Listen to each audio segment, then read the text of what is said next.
of dollars with all those people parking down the road every day. Also, too, dude, okay, you got 70 spots at AMR. Charge them $10. I live here, and I would have no problem paying $10 to go park there for the day of hiking. That's $700 a day, and in the summertime, that is thousands and thousands and thousands and thousands and thousands of dollars that could fund so much. But again, who am I? But a lowly podcaster living here in Lake Placid, New York, in the mountains. Moving on. In an effort to keep the area safe, clean, and enjoyable for all users, parking is limited at other popular trailheads along the Route 73 corridor. Visitors should come prepared with backup plans in case trailhead parking lots are full. I mean, you don't need a backup plan if you had your reservation. That sentence didn't really make any sense to me. It guarantees you a spot. Yeah, it guarantees you a spot. And, we'll get to the people's comments when I start reading what people wrote to me. Yeah, I get it. You live in, I don't know, Albany, Syracuse, and you're stoked. You can make a reservation, and now you don't have to get there at 4 o'clock in the morning and beat people like Jonathan and myself there for a parking spot. No, I'll be late. Yeah, you will definitely be late. I'll have already been there though, because if you're not early, you're late. But I understand that element, and maybe this will work, maybe it will not work. My money's on the latter. Roadside parking on Route 73 in the vicinity of AMR is dangerous and illegal. Visitors should park only in designated lots and adhere to posted parking restrictions. Illegally parked vehicles will be ticketed and potentially towed at the owner's expense. I don't know where they're getting towed to. They should absolutely be ticketed 100% of the time. I definitely know cars are not always ticketed, and I'd say they're rarely ticketed. They should be every single time, but then again, people are like, oh, well, the parking's free. What's a $50 ticket? No big deal. They came up here to hike. So that's not really cutting it. You really just need people there to say you can't park here. People, unfortunately, yes, I do understand that a lot of this element of, this whole system is not simply this is a busy place and people want to come here. I totally get that a lot of this is the idea of, the one kid ruins it for everyone in class when he's being, this kid is being dirty, so something gets taken away for the whole class. And I get it. That a lot of that element is at play here. People are parking illegally, and that's going to ruin it for everyone. That's what's happening. So just don't be a douchebag. Don't park illegally, because again, the parking along the road is super dangerous. Continuing to read, hikers should follow the 7 principles of leave no trace and carry out what they carry in, including all gear, garbage, and food scraps. In addition, hikers should use designated toilets when available and always dispose of waste properly. Other restrictions for recreation on the AMR conservation easement continue to apply.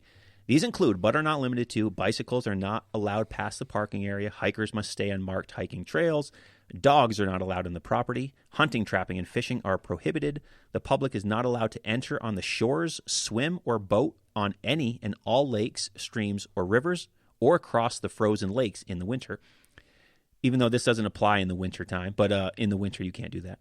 Entering buildings is prohibited. You hiker scum, don't you come into our ritzy buildings at the AMR. Visit the Adirondack Mountain Reserve Conservation Easement Tract page on DEC's website for a full list of rules and regulations. And the article finishes, the pilot reservation system supports DEC's comprehensive and ongoing efforts to sustainably manage increased visitation to the High Peaks region and will provide important information to guide future land management decisions. The reservation system also complements recommendations included in the High Peaks Advisory Group's final report on promoting sustainable recreation in the ADK Park, comprised of stakeholders with expertise in local government, recreation, natural resource protection, business, and tourism. In 2019, the High Peaks Advisory Group was tasked with providing DEC with recommendations on how to address critical issues associated with increased public use of the High Peaks resources in order to protect these areas in the short and long term, as well as for future generations. I still don't understand why I was not invited to be a part of the High Peaks Advisory. God, I feel like I should have been a part of that group. Visit the DEC website to read the report. DEC reminds visitors that AMR is home to several popular hikes, but there are many alternative hiking opportunities in the region. Visit the DEC's website for more information. Yes, and I think that's a big moral of the story is this. There is a lot more, but there's also a lot at play. This is not to be taken lightly, in my opinion. Of course, in the grand scheme of things in general life, in today's society, obviously there's, having to sign up to park at the AMR is small potatoes in the scheme of things. But give me your conclusion based on that story, and then we will go into what the people are saying. I definitely think, it was a very simple article. Simple. They addressed probably all the things they just agreed on at the business meeting. Sure. And I think there was a lot of things they didn't talk about, particularly because they just don't know, because this is the first time for everyone. And as much as we'd like to say that this is an awful idea, or that this is exactly what we need, at the end of the day, whatever point we stand on, I think just we need to just adaptively see how this plays out. And they said they're going to do that as well. And, I think we can't just, throw it out just yet. Sure. It's here. It's here. Yeah, so even the DEC will say, yeah, we know there's going to be things that we need to change. And so I think right now, just what they've laid out, there's definitely, concerns. There's definitely there's definitely truths behind it. But I would say in general, with what we just read, it's a start. It's a start. It will be interesting to see how this all plays out.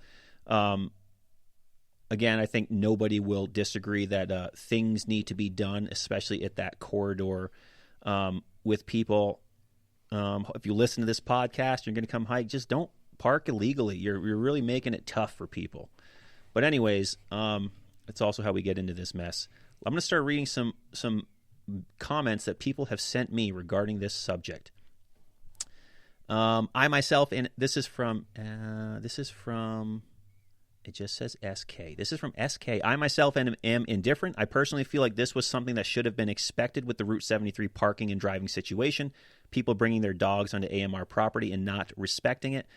Does it suck to have to really plan to use that area? Of course, but it's a trial, and everyone will learn as it moves forward, which is exactly what Jonathan is saying right now, and I agree with. Planning and research of areas to hike is something that people need to improve on, and I think this is one major way for people to learn that. Plenty of other trails to explore and other mountains to reach these mountains, other ways to reach these mountains as well. That is a very good perspective that woman has. And also, let's just remember, to state again, the commissioner did say in an updated article through an email over and over again that this is a last resort. And to them and everyone... This being a full-fledged permit system is the last resort, you're saying? They're at the end of their rope. For the AMR, this is... to them, this was their last resort. Oh, gotcha. They're saying permit installation elsewhere is also a last resort, and that the AMR is a specific situation, and they are not currently... supposedly looking to do that at the other trailheads. So the AMR is not happy, is what we're pretty much we're learning. Okay, Mr. Mark Sudak, I'm on the fence about this permit system. I think it's a good idea, and the hikers won't have to worry about if they will be getting a spot in the lot or not. Of course, however, it only works if people know about it. Those of us who spend a tremendous amount of time in the park, read the DEC reports, and listen to podcasts like yours will be in the know, but those who come here on a whim one weekend out of the year will fall short. Oh my God, Mark, it's like you've actually been listening to what I say in the podcast. That's exactly what the issue is. I hate to say this because I want to see everyone experience this park, but this permit system might help cut down on the amount of ill-prepared hikers. My other concern is the parking on 73 as well as less popular trailheads. Permit or not, as soon as the AMR lot is full, I'm sure cars will spill out onto Route 73. But also by putting this restriction on the AMR lot, it will most likely cause a bottleneck effect at other less popular trails. It's a tough pill to swallow. My girlfriend and I have been discussing it quite a bit, and I'm curious what others think. Yes, you also bring up some terrific points, and I've said it a million times. The people who need to be educated in a sense, or the people that you need to create the desire to treat this park with respect, are the people who are only going to come here once or twice, and some people you just can't fix them, you can't be saved.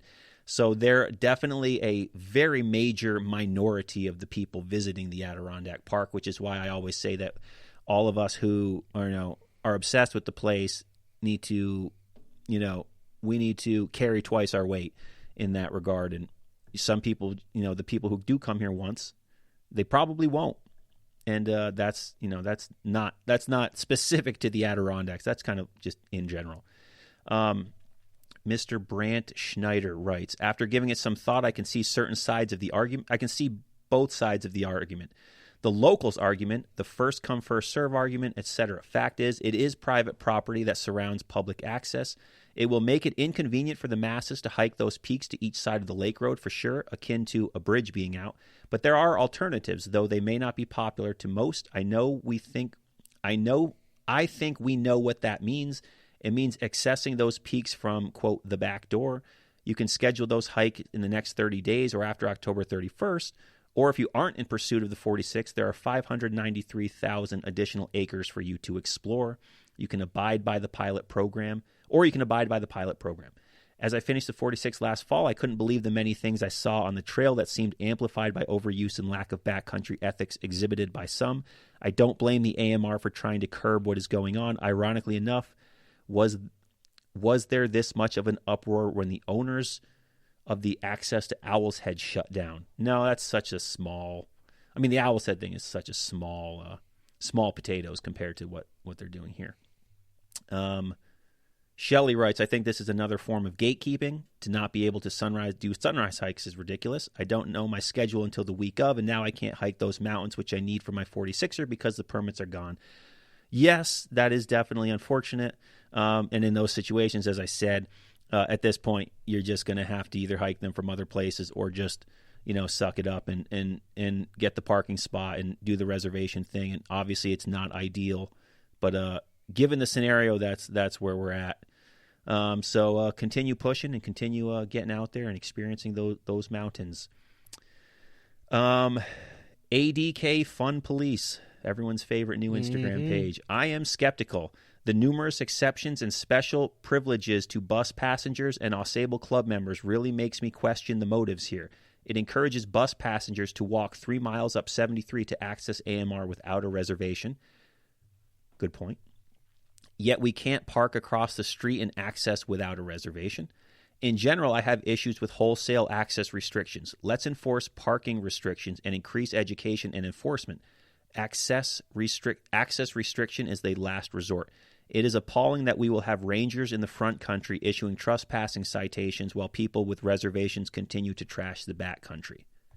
Yeah, I understand your thought process. And he also added, I mean, it's kind of like what you said. He said, no, because education and enforcement should be priority. Limited access is a last resort. Sure. Yeah. No, I think everyone would agree with that. Because think about this, if the AMR, we wouldn't be having this controversy if the word permit did not exist in this. If they said, we're going to take the first step to initiate an incredible approach to educating and enforcing that education as a priority and take these steps, and let's see how this goes over, because our trailhead is the perfect candidate for this. Sure. Let's see how that goes. And then if we think that doesn't work, then we'll initiate a permit system and see how that goes. But we're basically going from 0 to 100 real quick. We are. And again... and maybe that's what we need to do so we can eventually dial it down. Who knows? I feel like what you're saying makes perfect sense, but history cannot be changed. History repeats itself. Once you give it away, you're never getting it back. And I think that's what many people see. Many people understand that, like, I just don't see a world where we do this pilot system, this reservation system, and then maybe like a couple years down the line, okay, so now you got to pay for parking for your reservation system. It's $5. Okay, now it's $10. And as you go, you lose and lose and lose. You don't gain and gain and gain. That's just kind of what I see happening, and as have many people who have sent me messages feel the same way. And actually, I'll read Eric Schlimmer's. Where did Eric Schlimmer? He messaged me to get his 2 cents. I'll have to find it. It's not here at the moment, but I'll get that. But he says something similar. Patrick Borsey. I understand both sides of this argument. I enjoy hiking in the ADK very much. I've made some good friends while hiking in the mountains. I also know these last few years, parking has become a huge issue. Not just at the AMR. Last fall, parking at the Upper Works was packed. Don't even get me started for the trailhead to Cascade.